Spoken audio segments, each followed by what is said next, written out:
Confucius was a master of opposites, using his teachings to show how balance and harmony in life could be achieved through understanding contrasts and finding a middle path. These concepts are in line with what it takes to succeed in markets. One of the most fitting quotes is when he said, "Real knowledge is to know the extent of one's ignorance." Have you ever found yourself scrolling through Twitter and suddenly feel the urge to slam your entire net worth into some random asset you've never heard of because someone on Twitter you've never met starts to talk about it? Yeah, me neither. Perhaps that's not the case and you did your research and your entry point was just atrocious. At the end of the day, it doesn't really matter. So if you've ever made a mistake, I want to throw a lifeline to those who might be drowning in a sea of self-hatred and regret for being human. Whether you're a billionaire or just have a few pennies in the market, your bags are your bags. Everyone has emotions and nobody is perfect, except maybe Aladdin. So if you're human like most of the people watching this video, you probably know how often the market can tend to move against you, and how your exposure sometimes really does feel like you're living in the wrecked Wojak meme. Well, so I've heard anyway. I've been beaten so many times that I'm numb and probably aging like milk. In fact, I snapped this picture this morning. Maybe there was too much glare or something, but aging faster can actually happen if you don't recognize and manage your emotions. While we can't eliminate them, we must learn to recognize when we are greedy, fearful, and anxious because they can drastically influence decision making, which comes back around to our health. In Marty Schwartz's Pitbull, he mentions how he once knew a trader that had the insides of an 85-year-old. The man was actually only 40 years old, and he died shortly thereafter. That's a true story. I'm not even joking. Schwartz himself actually put himself in the hospital from trading, and the whole ordeal nearly killed him, too. So it's absolutely undeniable that if you're in the market, it can aid you, kidnap your well-being, and kill you. None of this is really funny because if you're trying to succeed in the market, you have to pay attention if you want to win. Yet you've got to ignore it to focus on your health. But you need your health in order to live. But you need the money to invest. But in order to live, you have to pay your bills. You need your health in order to live. Eventually, it starts to sound like an echo chamber. Perhaps that sounds all too familiar, but if not, welcome aboard and enjoy your ride on the ticker tape tornado. In some senses, I've been through a lot of market turmoil, even dating back to the '08 GFC in a more confused and emotionally detached way. That was where I began my journey, by asking questions like, what the hell is a financial freeze? Why do governments owe each other money? Why are houses collapsing in price? And why are they turning malls into concentration camp? Point is, things get dark. And because these markets are just reverberated echoes of chaos on every level, all those horrible moments can play out every single day thanks to the ever-decreasing time frames in the charts. The faster you're trying to make money, the riskier it will be, and the riskier it is, the more you'll have to battle your own emotions. So the market really is a war zone when you get down to it.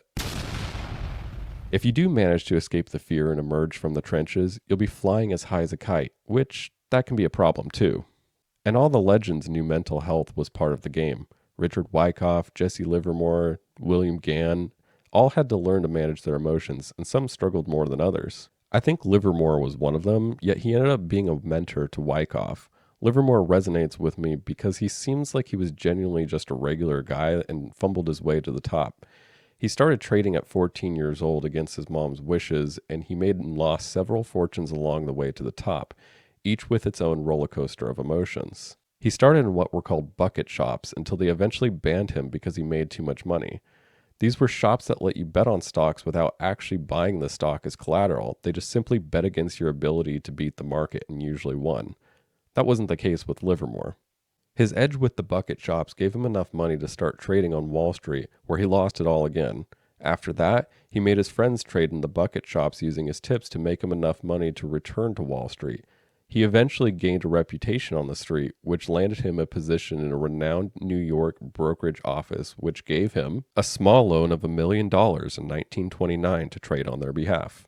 Livermore lost it all again. The loss of over $1 million after 1929 sent him into a deep depression from which he struggled to recover. Feeling completely humiliated, he chose to isolate himself from both the market and society, where he wrote a journal to regain his mental clarity. Through this process, he realized that there is no mind so machine-like that you can depend upon it to function with equal efficiency at all times, and that a man must know himself if he's going to be a successful trader. However, despite these insights, it was still difficult for him to bounce back, but Because he had a knack for the market, he was able to make a comeback and pay off the loans entirely. The moral of the story is that you can't escape being human, so understanding yourself is key. So naturally, someone who has been through such a horrendous journey has learned a few lessons from it, and his connection to his raw human emotions strikes me as so completely honest that we should all take note. He said, "Being a speculator is unnatural because our true enemies are coming from within, and our instincts are pitted against us because it is inseparable from human nature to hope and fear. The same thing that makes a man popular with his friends is fatal to his success in the market." He believed that hope could lead to excessive losses, while fear could cause premature exits during profitable trades. So, successful traders must overcome these instinctual reactions. I think one of Livermore's best quotes to use as mental framework is, "It's not whether you're right or wrong that's important, but how much money you make when you're right and how much you lose when you're wrong." And it's true. Much about being a good trader is just about being the right type of wrong. That's that middle path Confucius talked about. Our emotions can frequently lead us into making bad decisions, which is ironic because the same hope that built the world can absolutely demolish an investor if they're buying a top, yet our fears of failure can cut our profits short when the market is running up.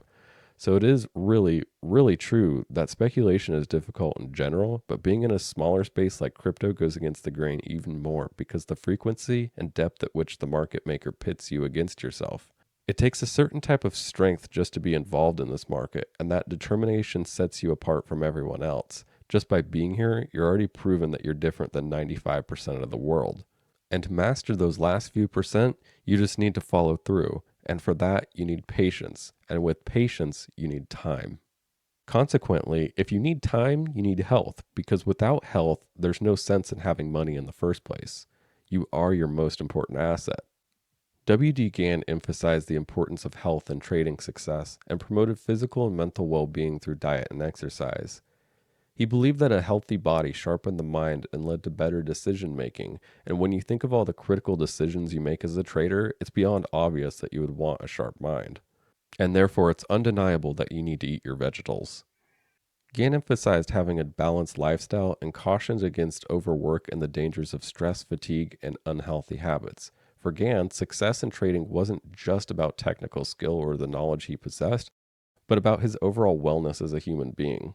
On that note, Ray Dalio practices transcendental meditation for 40 minutes a day. Paul Tudor Jones, Daniel Loeb, and Robert Kiyosaki all practice some form of daily meditation. Some form of traders don't understand meditation, though, and whether meditation is something you want to do or not, some type of stress relief is essential. I practice Qigong, a Chinese exercise that combines physical movement, breathing techniques, and meditation to cultivate and balance the body's vital energy, also known as qi. I also go on walks and try to walk for a minimum of an hour as it allows me to think through difficult concepts and throw out any mental frustrations or trivial annoyances that are clogging my mind.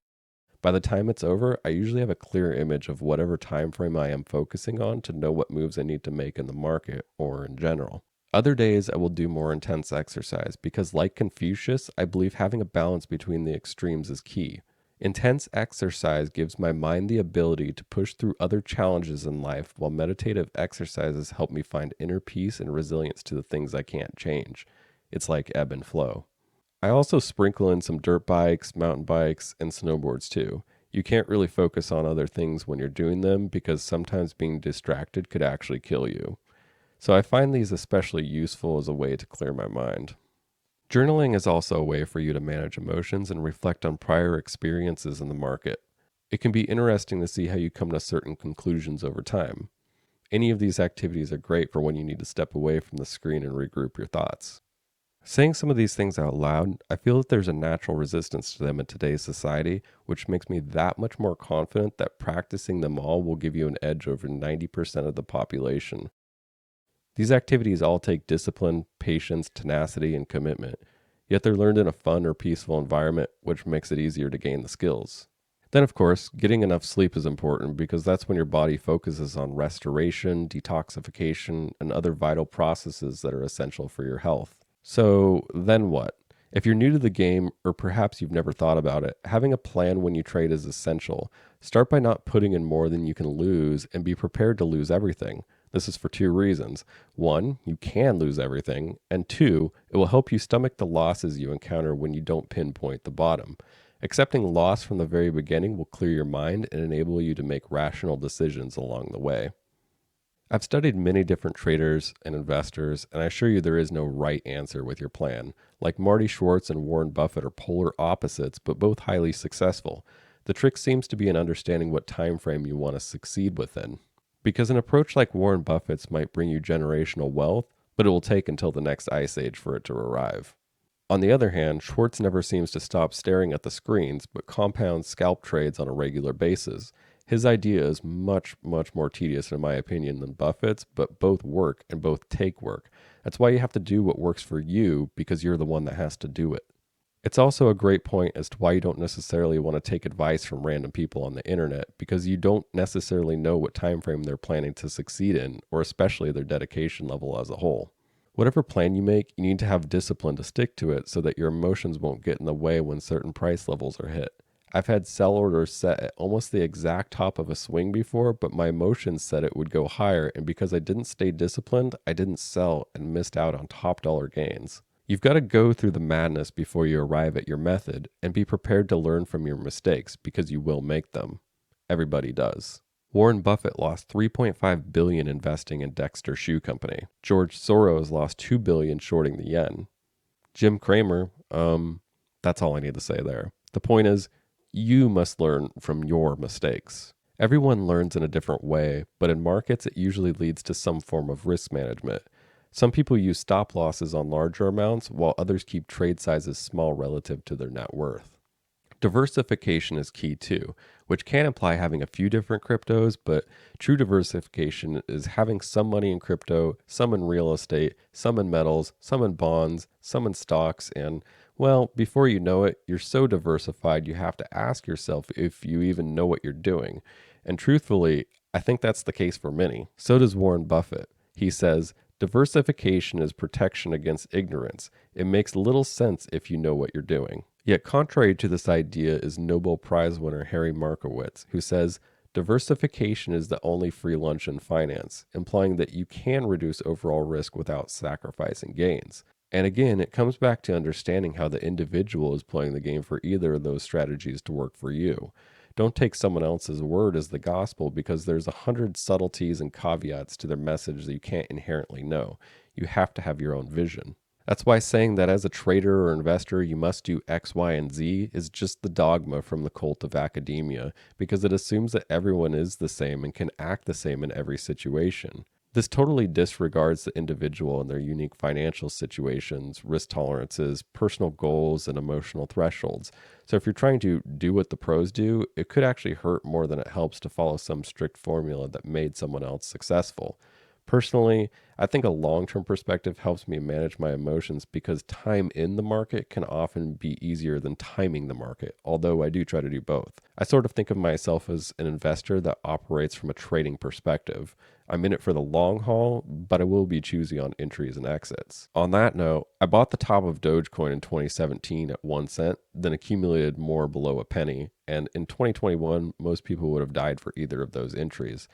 Doge is an anomaly. I thought it more of a collector's item and not a serious investment, but one I like to reflect on, because if you're buying real investments with sound fundamentals like Google or Amazon, then you should be okay down the road. You see, if it's got more promise than a picture of a dog, it should do equally well in time, right?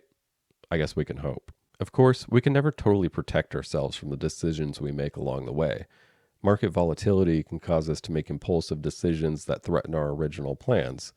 Being calm through the market's up and downs are crucial in making good decisions, the same as when someone cuts you off in traffic or steals your parking place.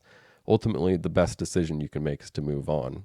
Trading and investing can be isolating, so what you need is a network of supportive market participants, ideally with someone who has more experience, but also just a group that you can share ideas with. It can give you clearer guidance, more insights, and much needed emotional support. Maybe they can detach you from greed or help you push through your fears so everyone can get max gains. Or perhaps none of this. Maybe you've heard of Wall Street bets, and in which case you've probably heard of the suicide hotline. So maybe at the end of the day, you're a lone wolf, and that's okay too. Every now and then, and especially my early days, this was me.